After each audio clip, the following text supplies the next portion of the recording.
a lot of sections. The main places I've been to, Mm-hmm.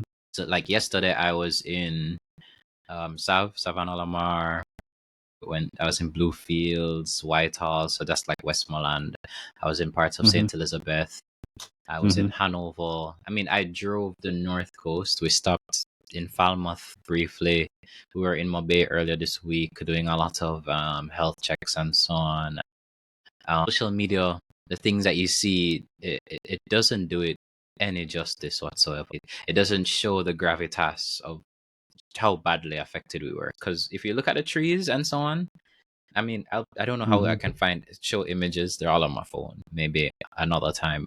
But it literally looked like Mm-hmm. somebody came and poisoned all the trees, and all you're seeing is there are no leaves in their areas like blue fields, no trees. I see Mm-hmm. houses upside Mm-hmm. down, houses completely destroyed.